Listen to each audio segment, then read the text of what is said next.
जय श्री कृष्णा। आप सभी को आने वाली होलिका दहन की ढेरों शुभकामनाएं। आज के इस वीडियो में हम बात करेंगे होलिका दहन पर होने वाले ग्रहण की और होलिका दहन पर होने वाली भद्रा की।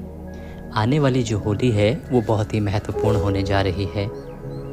ग्रहण इस दिन है, भारत में दिखेगा या नहीं दिखेगा, होलिका दहन कब करे जाएगा, किस प्रकार से किया जाना चाहिए, पूजा विधि क्या रहेगी, पूजा कब करनी चाहिए, और इस दिन तो भद्रा भी है तो भद्रा के समय में किस प्रकार से पूजन करेंगे।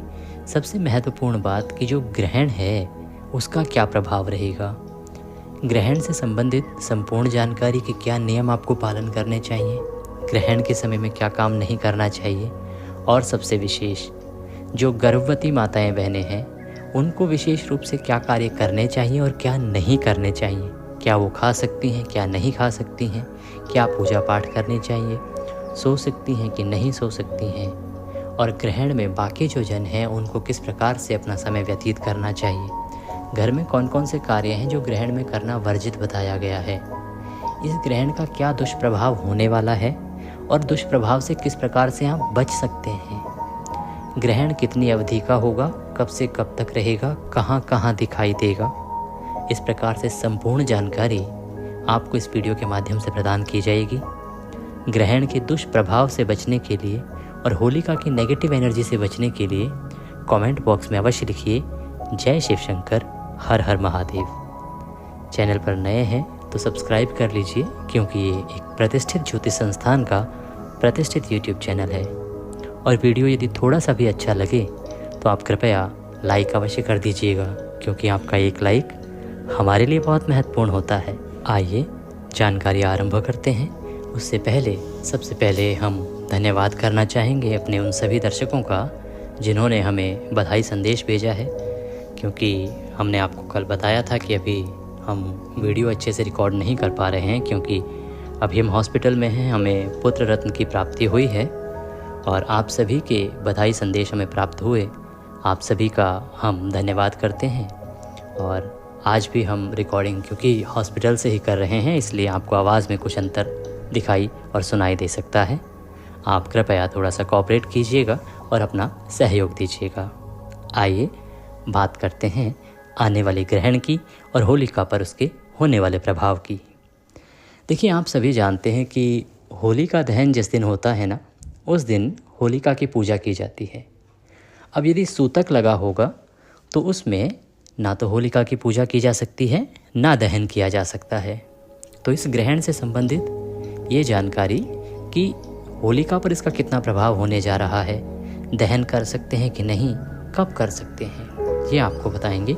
उससे पहले आपको समझना आवश्यक है कि ग्रहण होता क्या है, ग्रहण किस लिए लगता है, सनातन जो परंपरा में जो दंत कथाएं हैं वो क्या कहती हैं, वैज्ञानिक दृष्टिकोण क्या है, क्योंकि हम दोनों ही दृष्टिकोण आपको बताते हैं कि वैज्ञानिक दृष्टिकोण क्या है, आध्यात्म में इसको कैसे बताया गया है, तो ग्रहण कैसे लगता है ये समझते हैं, फिर बताएंगे कि कहाँ कहाँ ग्रहण लग रहा है और क्या समय रहेगा, इसका क्या प्रभाव रहेगा होलिका पर। देखिए, वैज्ञानिक दृष्टिकोण ये है कि जो ग्रहण है वो एक खगोलीय घटना है और ये तब घटित होती है जब अंतरिक्ष में पृथ्वी, सूर्य और चंद्रमा तीनों एक ही आमने सामने एक ही दिशा में आ जाते हैं। आप सभी जानते हैं कि सूर्य के पृथ्वी चारों ओर चक्कर लगाती है और पृथ्वी के चंद्रमा, तीनों की अपनी कक्षाएं हैं, परंतु अपनी ही कक्षा में ये एक दूसरे के घूमते हैं। एक अवस्था ऐसी आ जाती है एक समय पर कि जब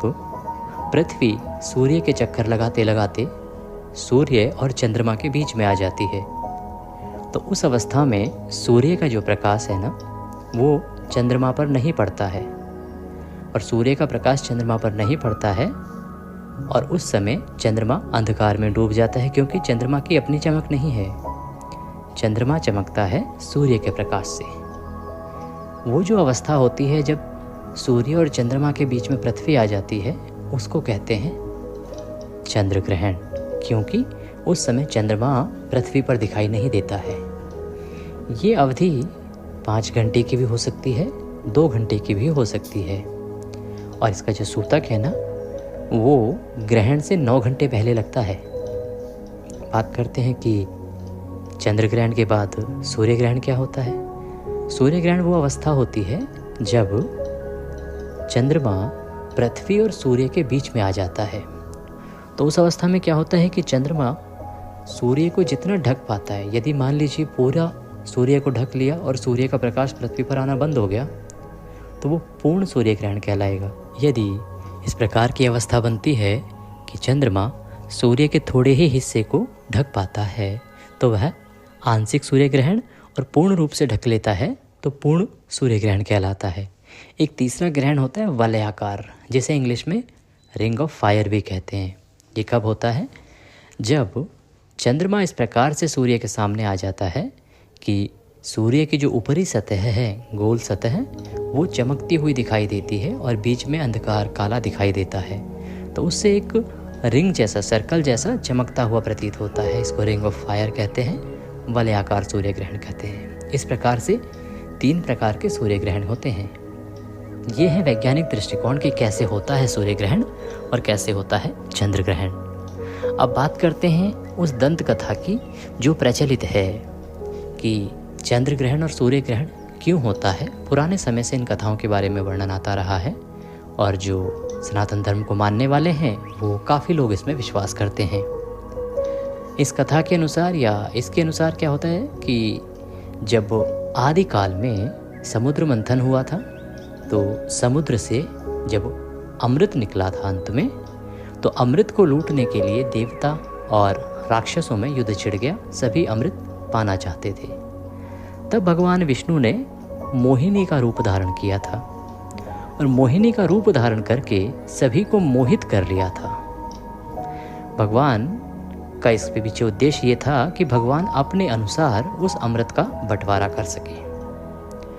तो जिसने भगवान के उस मोहिनी मुख को देखा वह मोहित हो गया। तो सभी जो राक्षस थे वो भगवान के मोहिनी रूप को देख के मोहित हो गए और जैसे वो मोहिनी रूप में भगवान कहते गए वो वैसे ही करते चले गए। तो भगवान ने कहा कि आप दोनों अलग अलग पंक्तियों में बैठ जाएं और मैं आपको अमृत पान कराता हूँ। इस प्रकार से एक पंक्ति में राक्षस और एक पंक्ति में देवता बैठ गए। भगवान ने देवताओं के यहाँ से पहले अमृत पान कराना आरंभ किया। तभी एक असुर को इसकी भनक लग गई कि यह भगवान श्री हरि विष्णु मोहिनी रूप में है और ये उनकी कोई चाल है, क्योंकि बृहस्पति देव ने देवताओं को पहले ही बता दिया था कि भगवान जब मोहिनी रूप में आए तो कोई भी देवता उनके मुख की तरफ ना देखे, अन्यथा देवता भी मोहित हो जाएंगे। इसीलिए सभी चरण की ओर देखें। तो सभी ने, जो देवता थे, उन्होंने मोहिनी के चरण देखे और उन पर कोई प्रभाव नहीं हुआ। असुरों ने मोहिनी का मुख देखा और वो मोहित हो गए। तो भगवान ने मोहिनी रूप धारण करके और जब देवताओं को अमृत पान कराना शुरू किया तो वो जो एक असुर था ना, वो देवताओं के बीच में आके बैठ गया। वो आके बैठा सूर्यदेव और चंद्रदेव के बीच में। जैसे ही देवताओं को अमृत पान कराते कराते भगवान उस असुर को अमृत पान कराने लगे, तभी सूर्यदेव और चंद्रदेव उठ खड़े हुए और उन्होंने कहा, प्रभु ये तो अनर्थ हो गया, ये तो एक राक्षस है और छल से यहाँ आके बैठ गया है। भगवान क्रोधित हुए। उन्होंने अपने सुदर्शन चक्र से उस राक्षस का सर धड़ से अलग कर दिया, परंतु क्योंकि वो कुछ अमृत की बूंदें पी चुका था इसलिए वह मरा नहीं और 2 हिस्सों में बट गया, सर और धड़, राहु और केतु। तभी से राहु और केतु का निर्माण हुआ। अब कथा यहाँ तक जो है ये सही है, ये पुराणों में वर्णित है, 100% सही है। अब इसको इस प्रकार से जोड़ दिया गया है कि जब राहु और केतु बट गए तो उस असुर को बड़ा क्रोध आया कि वह पकड़ा गया है चंद्रमा और सूर्यदेव के कारण। तो समय समय पर वह सूर्यदेव पर क्रोध करते हुए उसको अपने मुख में रखने का प्रयास करता है, तो उस समय को सूर्य ग्रहण कहते हैं। और जब वह चंद्रमा को अपने मुख में रखने का प्रयास करता है और मुख में रखता है तो उस अवस्था को चंद्र ग्रहण कहते हैं। इस प्रकार से यह कथा प्रचलित की गई है। हम अपने चैनल पर इसको बिल्कुल भी सपोर्ट नहीं करते हैं। ये अमृत पान वाली कथा जो है वो बिल्कुल सही है, पौराणिक है, परंतु ऐसा मान लेना कि राहु सूर्यदेव और चंद्रदेव को अपने मुख में रखता है इसलिए सूर्य ग्रहण और चंद्र ग्रहण होते हैं, ये हम उचित नहीं मानते। बाकी आप जैसा माने वैसा मान सकते हैं। हमें अपना जो अपना पॉइंट था वो क्लियर करना था कि वैज्ञानिक दृष्टिकोण जो है वो काफ़ी व्यापक है और हम अपने चैनल पर वैज्ञानिक तथा आध्यात्मिक दोनों का बैलेंस लेके चलना चाहते हैं। हम नहीं चाहते कि किसी रूढ़िवादी प्रथा का समर्थन करें, परंतु हम ये भी नहीं चाहते कि वैज्ञानिक दृष्टिकोण को हम समर्थन करते हुए बाकी सभी चीज़ों को दरकिनार कर दें। हमें एक बैलेंस बना के चलना चाहिए और सत्य के साथ चलना चाहिए, यही हम आपको सदा बताते हैं। तो ये तो हो गया कि ग्रहण होता क्यों है। अब बात करते हैं कि जो ग्रहण है उसका प्रभाव क्या होता है, इसका क्या प्रभाव होने वाला है, क्या करना है, क्या नहीं करना है, पूजन कब करना है, कैसे करना है। जिस दिन ग्रहण होता है उस दिन आपको ग्रहण का सूतक लगने से पहले ही कुछ सावधानियां आरंभ कर देनी होती हैं। उसमें सबसे आवश्यक होता है कि कुशा आपको अपने घर में लाके रख लेनी चाहिए। कुशा एक बहुत ही महत्वपूर्ण तंतु है जो कि पूजा पाठ में प्रयोग होता है। जिन घरों में तर्पण होता है वो अच्छी तरह से जानते होंगे कि कुशा हमारे सनातन धर्म में पूजा पाठ में प्रयुक्त होने वाला सबसे महत्वपूर्ण पदार्थ है। कुशा में एक विशेष गुण होता है जिसके कारण उसको ग्रहण के समय में प्रयोग किए जाने की सलाह दी जाती है। आपको करना क्या चाहिए कि ग्रहण के शुरू होने से पहले आपके जो खाने पीने की वस्तुएं हैं ना, उन सभी में कुशा डाल देनी चाहिए। थोड़ी थोड़ी कुशा, आपका आटे का ड्रम है, चाय चीनी आदि के जो भी बॉक्सेस हैं जहाँ भी आप रखते हैं, अन्य खाने पीने का सामान है, फ्रूट्स हैं, वेजिटेबल सब्जियां हैं, फ्रिज है, उस सभी में आप कुशा रख दीजिए। कुशा इसलिए रखी जाती है कि देखिए जब ग्रहण होता है ना, तो ग्रहण के समय एक नेगेटिव एनर्जी और दूसरा हानिकारक जीवाश्म, मैं आपको दोनों ही तरह से समझा रहा हूँ। जो नेगेटिव एनर्जी समझते हैं अर्थात जो आध्यात्मिक दृष्टि से बात करते हैं वो काली शक्तियों की बात करेंगे, और जो वैज्ञानिक दृष्टिकोण से समझेंगे वो जो अति सूक्ष्म जीवाश्म है उसकी बात समझेंगे। जब ग्रहण होता है ना, तो नेगेटिव एनर्जी का प्रवाह वायुमंडल में बहुत अधिक हो जाता है। काली शक्तियों का या नकारात्मक ऊर्जा का प्रवाह बढ़ जाता है, नकारात्मक ऊर्जा का, जो आपके जीवन में नुकसान पहुंचाती है। वैज्ञानिक दृष्टिकोण से यदि आप देखें तो ग्रहण के समय में ग्रहण का प्रकाश पृथ्वी पर नहीं आ पाता, चाहे वह कुछ समय के लिए ही रुके, परंतु कुछ समय में एक हानिकारक जीवाश्म जो अति सूक्ष्म होता है, अति सूक्ष्म समझते हैं आप, जो हमें आँखों से नहीं दिखाई देगा, परंतु वह जीवाश्म वायुमंडल में पैदा हो जाता है और वह हमारे खाने पीने की सभी वस्तुओं में चला जाएगा। अगर वो वायुमंडल में आ गया है तो वहाँ हवा के माध्यम से वो आपके खाने पीने की जो भी सामग्री होगी उस सभी में जाएगा, उसको दूषित करेगा। जब उसको आप खाएंगे तो आप या तो बीमार होंगे या अन्य प्रकार की हानियाँ भी आपको हो सकती हैं। क्योंकि सूर्य का प्रकाश पृथ्वी पर नहीं आ पाता, तो आपने देखा होगा कि बारिश के दिनों में या किन्हीं और दिनों में भी जहाँ थोड़ी सी नमी हो जाती है या जिन क्षेत्रों में सूर्य का प्रकाश नहीं पहुँचता, वहाँ पे अनेक प्रकार की छोटी छोटी घासें हों या अनेक प्रकार के छोटे छोटे जीव उत्पन्न हो जाते हैं जो हानिकारक भी होते हैं। तो सूर्य का प्रकाश जो है ना, वो एक बैलेंस, संतुलन बनाए रखने के लिए आवश्यक होता है। इसीलिए आपको ग्रहण के समय कुशा, अब आप कहेंगे जी कुशा क्यों डाल दें, कुशा से क्या होगा, क्या वो हानिकारक जीवाश्म प्रकट नहीं होगा, पैदा नहीं होगा? देखिए, कुशा के अंदर एक विशेष प्रकार का गुण है। कुशा के अंदर ये गुण है कि वो जहाँ भी विद्यमान होगी वहाँ पर जो नेगेटिव एनर्जी होगी, नकारात्मक ऊर्जा होगी, उस सबको वो सोख लेती है। अर्थात वो सारी जो नेगेटिव एनर्जी है वो अपने ऊपर एकत्र कर लेती है। दूसरा, जो हानिकारक जीवाश्म है ना, वो भी कुशा पे एकत्र हो जाता है। जहाँ भी कुशा रखी होगी तो वहाँ हानिकारक जीवाश्म कहीं और नहीं जाएगा, वो कुशा उसको अपने ऊपर सोख लेती है। तो यदि आपने खाने पीने की वस्तुओं में पहले से कुशा डाल रखी होगी, वायुमंडल में किसी भी प्रकार की नेगेटिव नकारात्मक ऊर्जा आती है या हानिकारक जीवाश्म आता है तो वह उस कुशा पर एकत्र हो जाएगा, आपके खाने पीने की वस्तुओं पर नहीं जाएगा। और जब ग्रहण समाप्त होगा आप उस कुशा को निकाल के फेंक देंगे, तो आपकी जो खाद्य सामग्री है, खाने पीने की जो वस्तुएं हैं ना, वो सुरक्षित बची रहेंगी। इसीलिए ये सलाह दी जाती है कि आपको ग्रहण शुरू होने से पहले सभी सामग्री में कुशा डाल देनी चाहिए। तो एक कार्य तो क्या करेंगे आप, जो भी सामग्री है उसमें कुशा डाल देंगे। ग्रहण के सूतक आरंभ होने से पहले ही आपके जो पूजा पाठ के कार्य हैं उनको पूरा कर लीजिए। आपके मंदिर में भोग लगाना है, आरती करनी है, वो सब कार्य पहले हो गए तो हो गए। जब सूतक आरंभ हो जाएगा तब आपको उससे पहले ही मंदिर के पर्दे कर देने हैं। लड्डू गोपाल जी भी यदि आपके मंदिर में आपने रखे हैं तो उनकी पूजा भी आप नहीं करेंगे। कुछ लोग कहते हैं अरे नहीं, लड्डू गोपाल जी को भोग तो लगाना पड़ेगा, इतने टाइम तक वो भूखे कैसे रहेंगे। देखिए, ग्रहण के समय में तो आम आदमी को भी भोजन के लिए मनाही होती है, तो भगवान स्वयं कैसे भोजन करेंगे। ग्रहण के समय किसी भी मंदिर में भोग नहीं लगाया जाता है, ना ही पूजन किया जाता है। तो आपके घर में यदि लड्डू गोपाल जी हैं तो आप इस प्रकार से ना करें कि नहीं, लड्डू गोपाल को आप भूखा नहीं रख सकते।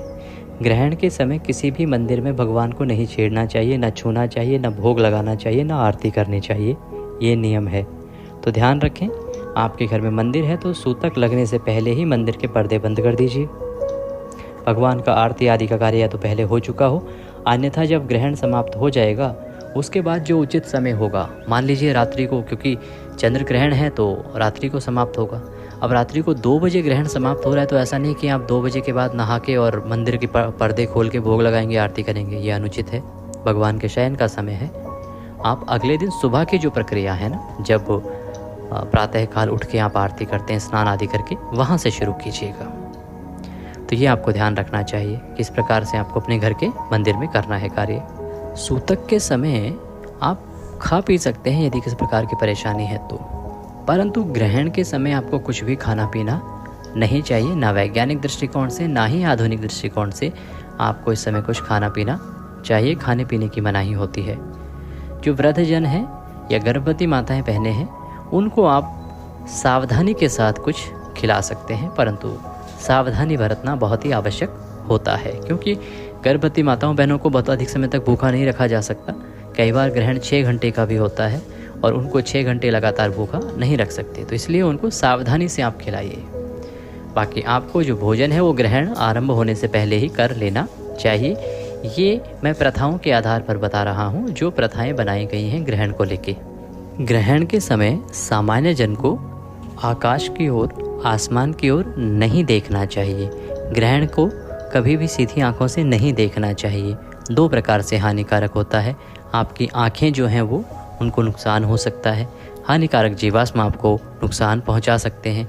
इसीलिए आपको ना तो वैज्ञानिक दृष्टिकोण को मानते हुए या आप आध्यात्मिक दृष्टिकोण को भी मानते हैं तो भी आपको ग्रहण के समय में आसमान की ओर नहीं देखना चाहिए। ग्रहण को नंगी आंखों से, अर्थात बिना सेफ्टी गार्ड्स के, सुरक्षा के उपकरण लगाए हुए आपको नहीं देखना चाहिए, बचना चाहिए। सलाह तो ये भी दी जाती है कि ग्रहण के समय हो सके तो कम से कम बाहर निकलें। बहुत आवश्यक कार्य ना हो तो अपने घर में ही रहें, या अपने कार्यालय में हैं, ऑफिस में हैं तो अपने कार्यालय में ही रहें। अकारण खुले आसमान के बीच में आपको नहीं आना चाहिए। अब बात करेंगे कि जो गर्भवती माताएं बहनें हैं उनको क्या करना है और क्या नहीं करना है, उन्हें क्या सावधानियां बरतनी है। देखिए, हमारी जो परंपरा है उसमें जो हमारे बड़े बुजुर्ग हैं वो सदा कुछ नियम बनाते रहे हैं, और उन्हीं ने जो नियम बनाए हैं हम उनके बारे में जानकारी देते हैं। गर्भवती माताओं बहनों को विशेष रूप से सावधानी बरतने की सलाह दी जाती है ग्रहण के समय में, क्योंकि ऐसा माना जाता है कि ग्रहण के समय में जो नेगेटिव एनर्जी है वो गर्भस्थ शिशु को हानि पहुंचा सकती है। उससे गर्भधारण जो किया हुआ है उसको नुकसान हो सकता है। तो आपको क्या सावधानी बरतनी चाहिए, इसकी चर्चा करते हैं, फिर आएंगे बाकी विषय पर। देखिए, जो गर्भवती माताएं बहनें हैं ना, उनको ग्रहण के समय काटना या बुनना आदि के जो कार्य हैं वो नहीं करने चाहिए। काटना, छीलना, बुनना आदि जो नुकीली चीज़ें हैं, चाहे वो चाकू है, छुरी है, कैंची है, सुई है, इनका प्रयोग नहीं करना चाहिए। जितने भी धारदार चीज़ें हैं, नुकीली वस्तुएं हैं, उनसे दूर रहना चाहिए। लोहे से दूर रहना चाहिए। इस प्रकार के कार्य आपको बिल्कुल नहीं करने चाहिए और इनसे दूर रहना चाहिए। दूसरा, गर्भवती माताओं बहनों को ग्रहण के समय सोना नहीं चाहिए। वो लेट सकती हैं, क्योंकि अगर लंबा ग्रहण है तो बहुत अधिक समय तक बैठ के रहना भी मुश्किल हो जाता है, तो वो लेटने की अवस्था में आ सकती हैं, परंतु निद्रा में नहीं जाना चाहिए। निद्रा में जो बातें कही जाती हैं उसके अनुसार गर्भस्थ शिशु को, गर्भ को नुकसान पहुंच सकता है, इसीलिए उनको सोने की मनाही होती है। ग्रहण के समय में गर्भवती माताओं बहनों को घर से बाहर नहीं निकलना चाहिए। खुले आसमान के नीचे नहीं जाना चाहिए। अब यहाँ सवाल उठता है, पंडित जी आजकल तो सब ऑफिस जाती हैं, कार्यालय जाती हैं, तो फिर कैसे रोजी रोटी कैसे चलेगी और कैसे काम होगा। आप अगर कार्यालय जाते हैं तो फिर कार्यालय जाइए, कार्यालय में ही रहिए, पर खुले आसमान में ना रहिए। या तो ऑफिस में रहिए या घर में रहिए, या जहाँ कहीं और भी हैं तो अंदर रहिए, बाहर खुले आसमान में उस ग्रहण के समय आपको नहीं रहना चाहिए। अब सवाल आता है कि क्या करना चाहिए फिर? गर्भवती माताएं बहनें इस ग्रहण के समय को कैसे बिताएं कि उनके लिए यह लाभप्रद हो सके? सबसे उत्तम है कि इस समय में आप भगवान के मंत्रों का जाप करें। भगवान के मंत्रों का जाप सदा किया जा सकता है। भगवान के मंत्रों का जाप करें, राम राम जपें, हरे कृष्ण जपें। आप अगर महामृत्युंजय जप सकते हैं तो वह जपें, या केवल मृत्युंजय जप लीजिए। ओम नमो भगवते वासुदेवाय जप लीजिए। ओम त्र्यंबकम यजामहे सुगंधिम पुष्टिवर्धनम उर्वारुकमेव वंदनाद मृत्योर मोक्षे महामृतात्। अगर इस मंत्र का जाप करते हैं, मृत्युंजय मंत्र का, तो ये बहुत उत्तम है। इसकी जो शक्ति है वो बहुत अधिक है। आपका जो गर्भस्थ शिशु होगा उसके स्वास्थ्य के लिए बहुत लाभप्रद है, तो आप इसका जप कर सकते हैं। धार्मिक पुस्तकें पढ़ सकते हैं, रामायण पढ़ सकते हैं। आजकल बहुत सारे पॉडकास्ट का ज़माना है, आजकल इंटरनेट की दुनिया है। आप अच्छे जो धार्मिक पॉडकास्ट हैं वो सुनिए, आपके लिए बहुत लाभप्रद रहेगा। सोइए नहीं, भगवान की भक्ति में समय को व्यतीत कीजिए। इस प्रकार से आपको समय बिताना चाहिए। तो ये हो गया कि आपको क्या सावधानी बरतनी है। अब ये सब कार्य करने के बाद कि आपने कुशा डाल दिया, खाना पीना नहीं खाया, अब ग्रहण का हो गया समय पूरा। अब क्या करना है आपको? ग्रहण समाप्त होने के बाद आपको स्वयं स्नान करना चाहिए। स्नान करके गंगा जल छिड़कना चाहिए पूरे घर में, जिससे कि जो नेगेटिव एनर्जी है वह दूर हो जाए वहाँ से। और गंगा जल छिड़कने के बाद पूरा शुद्धिकरण हो जाएगा। शुद्धिकरण के बाद आपको भगवान की पाठ पूजा करनी है और प्रातःकाल दान अवश्य करना है। ग्रहण का दान सबसे बड़े दान में से एक दान बताया गया है। ग्रहण के दिन आपको अवश्य दान करना चाहिए। ऐसा माना जाता है कि ग्रहण पर किया गया दान आपके महादानों में गिना जाता है। इस दिन यदि आप थोड़ा सा भी दान कर लेते हैं तो उसका करीब 1000 गुना फल आपको प्राप्त होता है। तो ग्रहण के बाद आपको दान अवश्य करना चाहिए। दान ब्राह्मण को दे सकते हैं, मंदिर में दे सकते हैं, किसी गरीब को दे सकते हैं, अति फलदायी रहेगा। अब बात आती है होली की कि भाई ग्रहण है कब और होलिका पर इसका क्या प्रभाव रहने वाला है, पूजन कब करना है। देखिए, होलिका दहन जो है ना वो किया जाता है पूर्णिमा जिस दिन सायंकाल को प्रदोष काल के समय होती है। प्रदोष काल के समय पूर्णिमा किस दिन है? इस बार पूर्णिमा 2 दिन है। इस बार पूर्णिमा आरंभ हो रही है 13 मार्च को सुबह 10:35 पर और ये 14 मार्च को दोपहर को 12:23 पर समाप्त होगी। ऐसे में सूर्य के मुख से पूर्णिमा 14 मार्च को है, परंतु होलिका का जो निर्धारण है वो प्रदोष काल के अनुसार होता है, क्योंकि होलिका जलाई जाती है रात्रि को। तो जिस दिन रात्रि को पूर्णिमा होती है उस दिन होलिका दहन होता है। अब क्योंकि 13 तारीख को सूर्य के मुख से पूर्णिमा नहीं है परंतु रात्रि को और सायंकाल को रहेगी, इसलिए होलिका दहन किया जाएगा 13 मार्च को। परंतु सत्यनारायण भगवान का व्रत, पूजन आदि जो कार्य हैं वो होंगे 14 मार्च को। अच्छा, अब बात आती है जी कि फिर होलिका पर क्या प्रभाव रहेगा। तो ये जो ग्रहण है वो किस दिन है, 13 मार्च को या 14 मार्च को? ग्रहण आरंभ हो रहा है 14 मार्च को सुबह 9:29 पर भारतीय समय के अनुसार और 3:29 तक ये रहेगा। अब क्योंकि होलिका दहन 13 को है इसलिए होलिका दहन पर ग्रहण का कोई प्रभाव नहीं है। ये ध्यान से समझ लीजिए, होलिका दहन पर ग्रहण का कोई प्रभाव नहीं है, परंतु सत्यनारायण भगवान की पूजा पर होगा, क्योंकि 14 को ग्रहण है और 14 को सत्यनारायण भगवान की पूजा है। ग्रहण का जो समय है ना वो रहेगा भारतीय समय अनुसार 14 तारीख को 9:29 से और 3:29 तक, और इसका सूतक जो है वो रात्रि को ही 12:29 से आरंभ हो जाएगा। तो ये प्रभाव 14 तारीख को रहने वाला है। अब ग्रहण दिखाई कहाँ कहाँ देगा? देखिए, ग्रहण का प्रभाव रहने वाला है अमेरिका, उत्तरी अमेरिका, दक्षिणी अमेरिका, यूरोपीय क्षेत्र, अटलांटिका, अंटार्कटिका। अगर हम भारत की बात करें तो भारत में ग्रहण नहीं रहेगा, क्योंकि भारत में तो उस समय दिन होगा और दिन के समय चंद्र ग्रहण लगता नहीं है। इसलिए आपको ग्रहण से डरने की आवश्यकता तो नहीं है।